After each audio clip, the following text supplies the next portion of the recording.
En esta oportunidad nos acompaña Federico Larroca, de UTN, que nos dará una disertación denominada Cuantificación de la huella hídrica gris, mitigada por la reutilización de las aguas residuales domésticas para el riego forestal en Colonia Ayuí, Entre Ríos. Federico Larroca es ingeniero agrónomo de la Facultad de Ciencias Agrarias y Forestales de la Universidad Nacional de La Plata, especialista y magíster en Ingeniería Ambiental, graduado en la Facultad Regional de Concepción del Uruguay de la Universidad Tecnológica Nacional, y actualmente es profesor titular ordinario a cargo de la cátedra Introducción a la Producción Agraria de la Facultad Regional de Concordia, justamente de la UTN. Además es docente de materias de posgrado y ha dirigido y codirigido proyectos de investigación vinculados. Es autor de capítulos de libros y de trabajos presentados en congresos. También posee numerosas publicaciones a nivel nacional e internacional. Gracias, Federico, y te dejamos la presentación a cargo. Hola, buenos días a todos.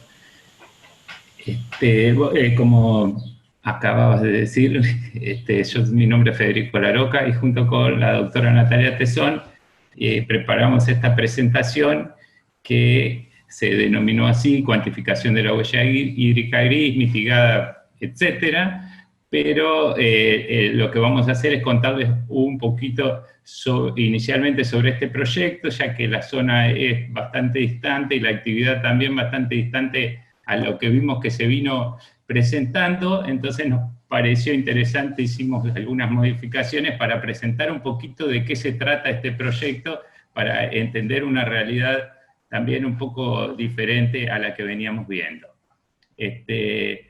Yo, como les decía, pertenezco a la UTN y Natalia también trabaja en la UTN y en el INTA de Concordia, y pertenecemos al grupo de investigación en administración rural, ¿no? De esta carrera relativamente nueva en la UTN, que hace unos 25 años comenzó, entonces la investigación está empezando a incursionarse, digamos. Para explicar un poquito nosotros dónde estamos, Concordia está en el límite con la República Oriental del Uruguay, y es una zona que tiene una precipitación media anual encima de los 1.350 milímetros, casi 1.400, entonces llueve relativamente mucho, digamos, respecto a las áreas que hemos visto, y nuestra temperatura media anual alrededor de los 19 grados centígrados. Esta zona se llama Salto Grande porque justamente el río tenía un gran salto sobre una formación de basalto, y entonces allí, alrededor de los 70, se instaló una represa con objetivos hidroeléctricos. Aguas arriba de la represa, que está un poco aguas arriba de Concordia, unos 10-15 kilómetros, se generó entonces un gran embalse, el embalse de Salto Grande. Ese embalse, a partir de su construcción, comenzó, por supuesto, a hacer modificaciones en el ambiente, y hará unas 2 décadas empezaron los problemas con floraciones algales, al principio pequeños, y a medida que fue pasando el tiempo fueron cobrando importancia. En el caso de esta colonia Ayuí, que se ubica ahí, que es una de las primeras localidades ubicada aguas arriba, digamos, de la presa, y que vuelca sus efluentes al lago después de un tratamiento mediante lagunas de estabilización, y eran volcados directamente al lago. Entonces, esto se asociaba, entre muchos otros aportes de mayor magnitud, a lo que tenía que ver con la eutroficación. En ese caso de esta colonia, volcaba a una cañada particular, que se denomina cañada del Águila localmente, y que, como tiene poca circulación de agua, en muchas épocas casi nula, eso traía la notoria proliferación de estas algas y cianobacterias que se denomina eutroficación, digamos. No vamos a profundizar porque esos sí aspectos los conocen.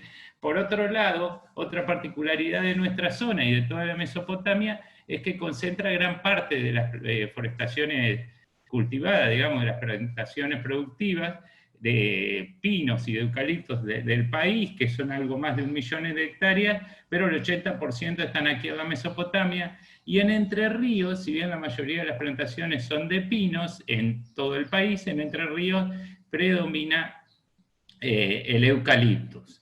El eucaliptus, entonces, como la mayoría de las forestaciones y de los cultivos de rápido crecimiento, consumen mucha agua, ¿no? Como yo decía, aquí llueven 1.400 milímetros casi, así que no sería un problema la restricción de agua, pero sí identificamos ahí por ahí alguna oportunidad. Aquí en este gráfico simplemente son algunas citas a modo de comparación con lo que consumiría un pastizal y cómo la forestación implantada a medida que va creciendo cada vez consume más agua y supera ampliamente al consumo de un pastizal, y también a lo largo del año tiene sus variaciones con esos picos estivales. Lo que nos pareció a nosotros una oportunidad también, porque justamente en verano es cuando más efluentes cloacales se generaban y se volcaban.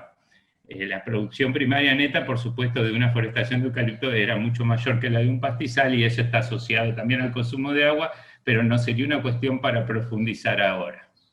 Bueno, volviendo un poquito a esta colonia Yui, que es una población de alrededor de 3.000 habitantes o un poco más, y que tenía a unos 500 metros del centro, digamos, o de la parte más poblada, un par de lagunas de estabilización, y terminaba volcando, como decía, el agua tratada al lago. Pero identificamos una plantación de eucaliptos, una replantación sobre 2 ciclos anteriores de cosecha de eucalipto, que estaban como a unos 2.000 metros de distancia, y en el 2010 empezó una serie de proyectos que se fueron encadenando.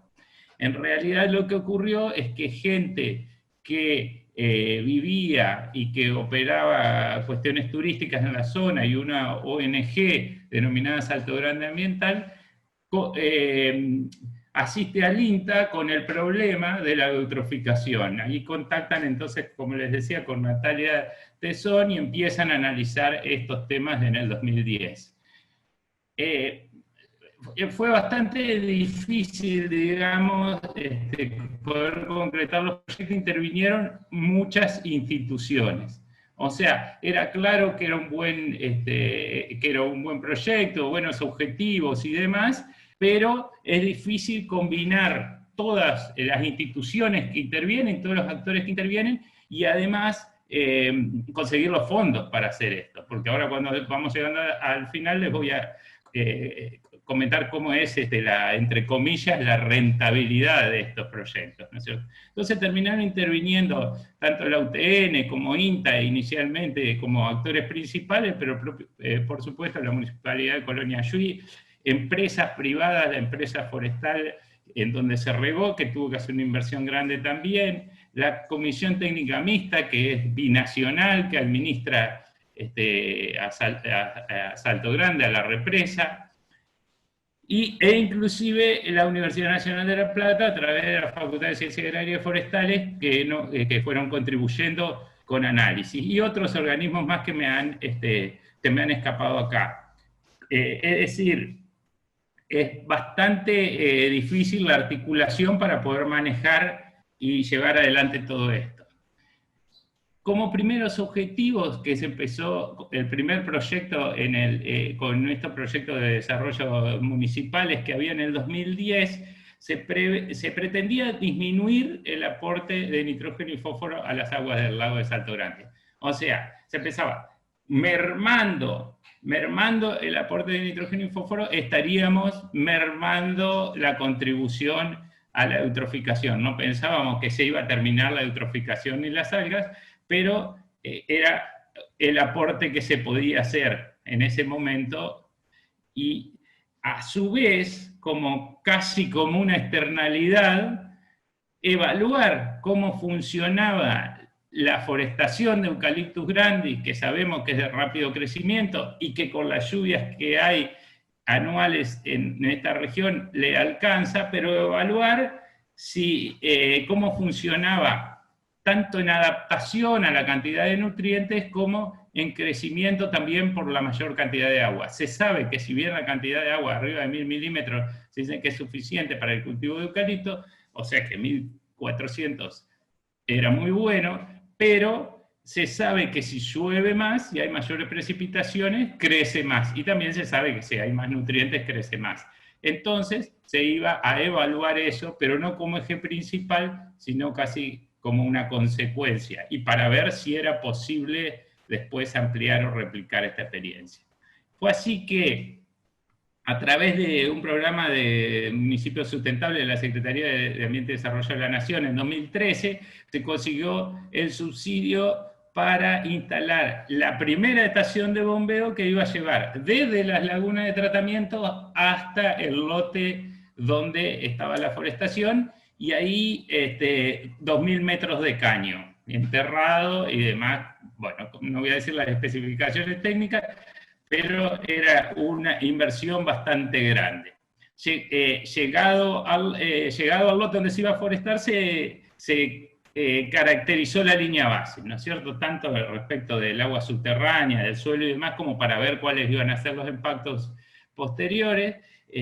Los suelos, aquí se ve en una foto, son bastante arenosos, en realidad tienen una discontinuidad litológica en esa zona, pertenece al orden de los entisoles y algunos insectisoles, con una discontinuidad litológica, una capa arcillosa que subyace a distintas profundidades, a veces se va a algo más de 2 metros, a veces está a 60 centímetros.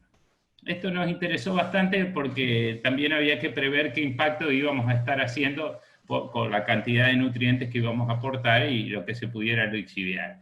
Se hizo toda una caracterización físico y química para ver de dónde arrancábamos, y también se caracterizó el efluente, es decir, qué propiedades físicas y químicas tenía el efluente, cuánto se producía, y en función de eso habíamos pensado cómo en ese momento se midió y eran alrededor de 43.000 metros cúbicos por año. Pensamos, con la concentración de nitrógeno y de fósforo que tenía, queríamos regar 30 hectáreas. Bueno, pero los presupuestos no daban y terminamos con 12 hectáreas regadas y con una lámina de riego de alrededor de 1 milímetro por día, y un cálculo de nitrógeno inicialmente, entonces, que iban a ser alrededor de 100 kilos por año y un poco menos de 60 de fósforo.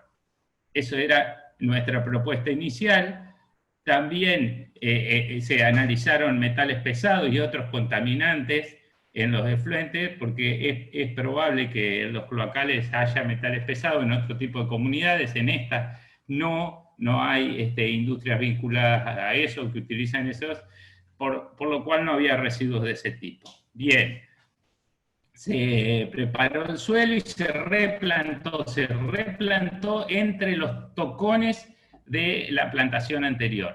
En realidad, y se instala otra estación de riego, otra estación de bombeo, pero para riego, y un reservorio de agua ya propiamente en el lote, con filtros de anillos y demás, porque el sistema de riego iba a ser un sistema de riego por goteo, que resultaba más seguro según la bibliografía internacional. Abajo y a la izquierda vemos el mapa de riego. En la parte central, que era la parte más baja del lote y hacia donde convergía el agua y que después terminaba en algún cañadón y a los cursos de agua, en esa parte se dejó una zona de amortiguación, es decir, no se iba a regar ahí para evitar posibles contaminaciones y demás. Bien, aquí están las características agronómicas de un sistema de riego por goteos, similar a lo que se usan en las quintas cítricas, y queda ahí por si a alguien le interesa profundizar en eso, no es el tema de la charla de hoy. Y además se hicieron parcelas de testeo, es decir, se dejaron 5 pares de parcelas, en las cuales uno de las parcelas de cada par era sin riego para chequear tanto propiedades en el suelo como el crecimiento y demás. Y se realiza el monitoreo del agua, tanto del agua subsuperficial, tanto de la profundidad como de las propiedades físicas y químicas, también de las del suelo, y las mediciones, lo que se dice dasométrica, es decir, la medición de diámetro, altura y otras características de los árboles, para ver cómo crecían. Bueno, como el objetivo principal era disminuir la cantidad de nitrógeno y fósforo a las aguas del lago, se calculó a través del monitoreo de la cantidad regada y de las concentraciones cuánta nitrógeno y fósforo se fue evitando volcar al lago. Es decir, de los 40 y pico de metros cúbicos, de 1000 metros cúbicos anuales que habíamos determinado en la línea base, eso se incrementó. O sea, la idea es regar con todo lo que se genere de efluente, regarlo. Porque esto no es en función del cultivo, sino es armado en función del efluente, para utilizar el efluente, no para optimizar el cultivo. Entonces, se terminó generando bastante más de lo que habíamos pensado y casi 60.000 metros cúbicos por año. Esto, en lugar de esa lámina diaria de 1 milímetro, nos terminó dando cerca de 1,4, 1,36 milímetros de lámina diaria. Y aquí están los kilos de nitrógeno y los kilos de fósforo, que representaba anual por hectárea, 375 kilos anuales por hectárea de fósforo y 40, de nitrógeno y 40 de fósforo, lo que nos pareció mucho más de lo que habíamos previsto, pero esto fue la realidad. Bien, esta otra transparencia muestra el crecimiento, pero como yo dije hoy, no se hizo para que los árboles crezcan más, sino simplemente se monitoreaba tanto para ver la adaptación, porque podría ser que generara alguna toxicidad o algún efecto adverso y que la plantación regada inclusive crezca menos, o que lo que se esperaba que crezca más por tener más agua y más nutrientes. En efecto, 35% más. Cuando algunos forestales nos visitan y ven, se entusiasman y piensan, qué bueno, hasta se podría regar, pero esto está conceptualizado en el otro sentido, está hecho para evitar el vuelco al lago, y nos costó mucho convencer a todos los que nos visitaban, porque es una zona forestal y se entusiasmaban con el mayor crecimiento, poder explicar este concepto. Entonces ahí es donde entra la huella hídrica gris, ¿no? Ya que me quedan 3-4 minutos y recién estoy entrando en el tema. Pero la huella hídrica gris, más allá de algunas disquisiciones que suele haber sobre el tema o cuestionamientos, inclusive uno mismo tenga sobre la fórmula o algunos aspectos del cálculo, pero lo tomamos como un indicador para poder de algún modo internalizar este costo, digamos, que tenía volcar el efluente al lago, que parecía gratis, pero no se podía cuantificar. Y para eso es que utilizamos la huella hídrica gris. Esa huella hídrica gris la calculamos con las fórmulas de los manuales y la calculamos para el fósforo y para el nitrógeno. Esta es la fórmula utilizada, ¿no? La diferencia entre la carga total dividido la diferencia entre la concentración máxima permitida y la concentración natural del cuerpo de agua. Para nitrógeno nos dio 584.000 metros cúbicos por año, tomando como límites unos decretos que hay para el río Uruguay, que en realidad son de la República Oriental del Uruguay, pero es lo que hay disponible. Y para fósforo, que veíamos que la cantidad es mucho menor de fósforo, pero el límite es mucho menor porque la concentración máxima, en lugar de 10 gramos por metro cúbico, que es para nitrógeno, es de 0,025. Entonces termina siendo el fósforo el que más huella hídrica gris generaba, digamos, con 19 millones de metros cúbicos por año, que son unas 33 veces más que el nitrógeno. Esto tiene que ver con el balance de esos nutrientes dentro del efluente y con que el límite de fósforo para eutroficación es mucho más bajo, perdón. también dentro del proyecto se incluyen actividades de difusión con el objetivo de que esto se pudiera duplicar, copiar. Recibimos muchas consultas, esto ya tiene varios años de experiencia, entonces en algunos emprendimientos privados inclusive se han comenzado a hacer este tipo de tratamientos. Fue una de las primeras experiencias, digamos, en la región. Acá hay una serie de datos de trabajo publicado que, por si alguien quiere profundizar en alguno de los aspectos, nada más le dejo esta lista con ese objetivo. Se hicieron numerosos eventos de difusión y cuestiones de medios, y voy a hacer unas breves conclusiones. En efecto, se disminuyó el vuelco de nutrientes al lago. Era lo que se buscaba, era la actividad que se hacía, o sea que no era ningún super hallazgo, y los resultados muestran que las parcelas irrigadas crecen más, pero ese no es nuestro objetivo principal, y acá vienen otros aspectos que deberíamos, que analizamos también y que por ahí no conocíamos tanto y que nos preocupaban. Tanto la conductividad eléctrica como el RAS en el suelo, la relación de absorción de sodio, nos preocupaba que al incorporar una gran cantidad de nutrientes pudiera tener algunos niveles inclusive tóxicos. Se incrementaron, todo esto tiene bastante análisis, y hay en el listado de trabajo uno que tiene muchos detalles, y se analizó con la Universidad Nacional de La Plata, y si bien se incrementaron, no llegan a niveles que en la bibliografía, ni que in situ, se corroboren como tóxicos o que afecten el desarrollo del eucalipto grande, y de hecho crece mucho más. Y tampoco se observó hasta el momento un aumento de la concentración de nitratos en el agua subterránea. Esto puede estar relacionado con esa discontinuidad litológica que yo decía, que hay una capa arcillosa que subyace a la arenosa, y probablemente ahí hay que estudiar un poquito más cómo está funcionando eso, pero el agua subterránea no llega, hay que ver cómo está esa dinámica, y eso son como los próximos desafíos que nos planteamos, ¿no? Evaluar la acumulación de nitrógeno y fósforo, tanto en la biomasa, como también continuarlo en el suelo, ¿no es cierto? Y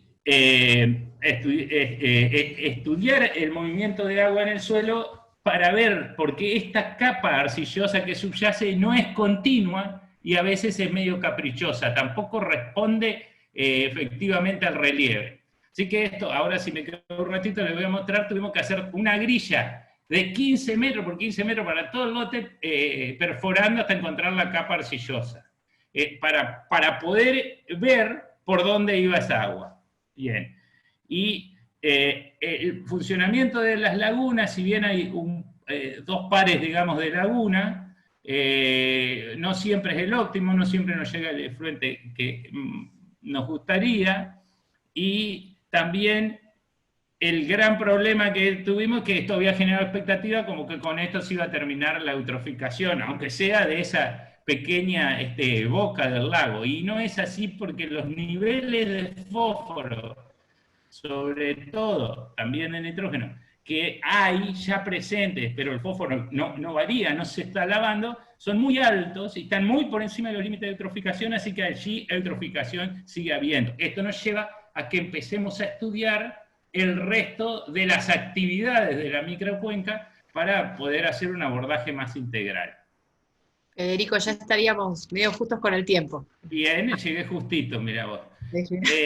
Les dejo el contacto porque está todo, lo hicimos medio apurado y pretendí abarcar demasiados aspectos, así que ahí están los contactos, tanto el personal como el grupo de trabajo, el que dice N.P UTN Concordia, y agregué en este canal, que es de una cátedra ahí de la facultad, se publicó hace poquito unas videoconferencias que se llaman Conversaciones Forestales en Cuarentena, muy interesantes, en la cual se hacen abordajes de la sostenibilidad, y hay una tesis doctoral presentada de cómo, más allá de las huellas, que otros métodos de internalización de las externalidades, de las clásicas externalidades de la economía neoclásica, digamos, es decir, cómo los servicios y los costos ambientales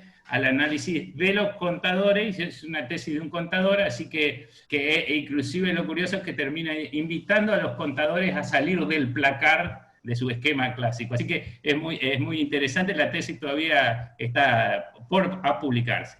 Y por supuesto que el agradecimiento a toda la gente que trabaja, hay muchas sumas de voluntades, y desde Natalia y Alicia, que ya no está con nosotros, que son las que empezaron y tuvieron que darle continuidad ante un montón de adversidades, pero estas son todas muchas sumas de voluntades, porque bueno, el tema lo amerita e invita, pero hay que agradecerlo igual. Bueno, muchas gracias a todos. Tengo algunas más y alguna pregunta específica. Muchas gracias, Federico.